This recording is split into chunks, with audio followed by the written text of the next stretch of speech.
The biggest boycott in history, the menglong storm that set the Chinese internet on fire. It began quietly. Too quietly. At 2:17 a.m., when the Chinese internet usually hums like a sleeping dragon, a single post surfaced. No headline, no source, no confirmation. Just a sentence, sharp as broken glass. This time, silence is not innocence. Within minutes, the post was shared. Within an hour, it multiplied. By sunrise, it had become a digital wildfire. And at the center of it all stood one name, menglong, the calm before the collapse. For years, menglong had existed in a carefully constructed universe of light. Romantic dramas, gentle smiles, roles that painted him as the soft-spoken dreamer, the kind of actor audiences trusted without question. Fans called him safe. Brands called him reliable. The industry called him low-risk. But the internet has no patience for perfection. That morning, fans woke to chaos. Search rankings shifted violently. Menglong's name climbed not because of a new drama or award, but because of a word that sends chills through every celebrity management office. Boycott. Hashtags exploded like fireworks gone wrong. Hashtag we deserve the truth. Hashtag not what we believed. Hashtag boycott until answered. No evidence had been released. No official statements had appeared. But the court of public opinion had already convened. Screenshots, shadows, and speculation. As the day unfolded, fragments began circulating, screenshots with cropped timestamps, audio clips without context, anonymous, industry insiders, posting vague warnings. None of it was confirmed. All of it was consumed. Short video platforms flooded with reaction clips. Fans crying, critics dissecting body language from years-old interviews, influencers pausing dramatically before whispering, "I always felt something was off." The most dangerous phrase on the internet had returned. "I had a feeling." Scenes played out like a psychological thriller. Fan groups locked their chats, then reopened them with new rules. Support pages quietly removed profile photos. Longtime defenders argued with newcomers who demanded accountability. This wasn't just gossip anymore. It was a movement. The brands began to blink. By evening, something changed. Eagle-eyed netizens noticed it first. Menglong's face, once proudly displayed on brand pages, had quietly vanished. No announcements. No explanations. Just gone. A cosmetic brand edited its campaign post. A fashion label archived a collaboration. A streaming platform removed his banner image. The message was silent but deafening. Brands don't wait for verdicts. They wait for trends. And the trend was turning brutal. Marketing analysts called it the fastest reputational freeze in recent memory. One unnamed PR executive allegedly told a media outlet, "This isn't about guilt. It's about survival." The boycott was no longer theoretical.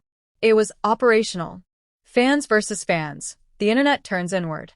What made this storm historic wasn't just its scale, it was its fracture.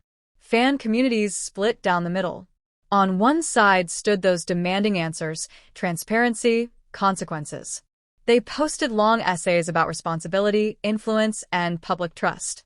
On the other side stood defenders, fans who had followed menglong for years, who refused to accept rumors as truth, who begged for patience in a world addicted to instant judgment. Arguments raged through the night. Silence is suspicious. Silence is legal advice. If he were innocent, he'd speak. If he speaks too early, it'll be twisted. There was no winning, only noise.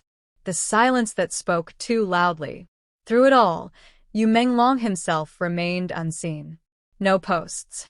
No live streams. No apology. No denial. Just absence. Paparazzi photos allegedly showed closed studio doors. Insiders whispered about emergency meetings, rewritten contracts, sleepless nights behind tinted windows. The internet began to narrate its own story. His silence became arrogance.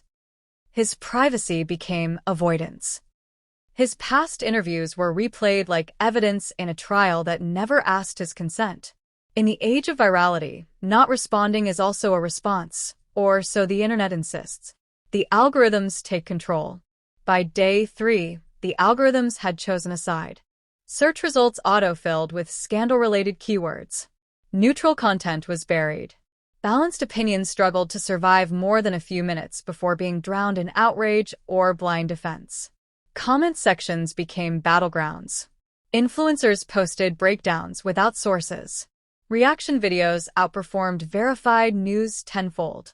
Emotion beat accuracy every time. This wasn't just about menglong anymore. It was about how fast a digital crowd could build and destroy a narrative. The cost of a click. Behind the screens, real consequences unfolded. Drama projects reportedly paused. Collaborators went silent. Industry insiders began using past tense language. He was very promising. Whether fair or not, the machine had moved on. Media scholars later described it as cancel culture without a verdict. A boycott powered not by confirmed facts, but by momentum. The question no one could answer. As the storm reached its peak, one question echoed louder than the rest. What is the truth, and does the internet still wait for it? Some argued the movement was necessary, a demand for accountability in an industry long protected by silence. Others warned it was dangerous, a reminder that anyone could be erased by rumor if the timing was right. Menglong became a symbol rather than a person. A cautionary tale, a mirror, a headline. When the noise finally fades, every internet storm eventually slows. Not because answers arrive, but because attention moves on. Yet traces remain. Search histories don't forget. Screenshots don't expire. And reputations, once cracked, rarely return to their original shape. Whether menglong emerges with an explanation, a comeback, or permanent retreat remains unknown. But one thing is certain. This wasn't just a scandal. It was a demonstration of power. The power of algorithms. The power of collective emotion. The power of a boycott born in silence and fueled by uncertainty. And as the Chinese internet moves on to its next storm, one lesson lingers like a warning written in neon. In the digital age, truth is no longer what comes first. It's what survives last. The night the internet blinked first. The night didn't explode. It itched. At first, the post sat there like a spark trapped under glass, unremarkable, almost easy to miss. No profile photo. No verification badge. Just a black screen, white text, and a timestamp that felt deliberately chosen. 2:17 a.m. People scrolling half asleep paused without knowing why. Something about the wording was wrong, too calm, too deliberate, like someone who knew they wouldn't need to explain themselves twice. This time, silence is not innocence. No names were mentioned. No accusations spelled out. Yet within minutes, comments began asking the same question in different fonts, different emojis, different tones of fear. Who? 5 minutes later, the answer appeared, not in text, but in a reply that contained only 2 characters. Menglong. The internet inhaled. The first wave, confusion disguised as curiosity. At 2:26 a.m., fan group chats flickered back to life. Screens lit up in dark bedrooms across cities and time zones. Some fans laughed it off, sending sleepy stickers and typing, "What nonsense now?" Others felt the shift immediately. Because this wasn't framed like gossip. It wasn't playful. It didn't chase clicks. It waited. Someone reposted the message with a single addition. "I hope he explains before this gets ugly." That sentence did more damage than 1,000 insults.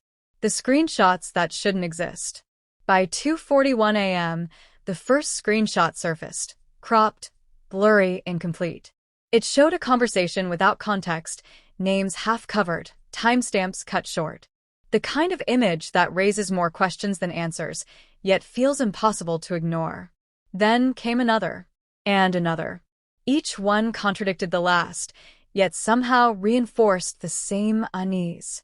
Comment sections filled with phrases like, "Does anyone else feel sick? Please tell me this isn't real. I stayed up all night defending him. I'm tired." Defenders demanded proof.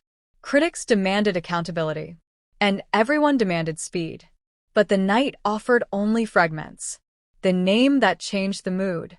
At exactly 3:03 a.m., Yu Menglong's name entered the trending list, not at the top, but hovering unstable, like a warning light that hadn't decided whether to turn red. Fans refreshed obsessively. Every refresh felt heavier. Someone uploaded a clip from an old interview, you smiling, answering a harmless question. The caption read, "Watch his eyes. We missed this." Suddenly, innocence itself was suspicious. The internet began rewriting memory in real time. When silence became a sound, at 3:30 a.m., people expected a response. Nothing came. No clarification from his studio. No denial from his team. No vague reassurance. The absence echoed louder than any statement. One fan typed, "I don't need him to be perfect. I just need him to speak." Another replied, "Maybe he can't." That possibility landed like a dropped glass. The dawn that brought no relief. By the time morning arrived, the night had already decided the tone of the day. Office workers checked their phones before brushing their teeth. Students refreshed search pages between classes. Media accounts posted cautiously worded headlines filled with question marks. Yu Menglong's name climbed higher. The narrative hardened, not because facts appeared, but because repetition created belief. What began as curiosity had sharpened into expectation. If he spoke now, it had to be flawless. If he waited longer, it would be unforgivable. The first cracks in faith. Inside fan communities, something broke quietly. A moderator pinned a message. "Please remain rational. No harassment. Wait for confirmation." Minutes later, another message appeared below it. "If this is true, we should stop supporting immediately." The group went silent. People left without announcing it. Profile pictures changed. Support banners disappeared. Years of loyalty dissolved without ceremony. Not because of proof, but because doubt had become unbearable. The moment everyone remembers. Later, people would ask, "When did you realize this was different?" Some said it was the wording. Others said it was the timing. Many said it was the silence. But most pointed to one moment, the instant when Yu Menglong's name stopped being defended automatically. That was when the internet truly turned. The scandal hadn't fully formed yet. The boycott hadn't begun. But the trust, the quiet, unspoken trust that holds celebrity worlds together, had already slipped through the cracks. And once that happens, no explanation ever arrives early enough.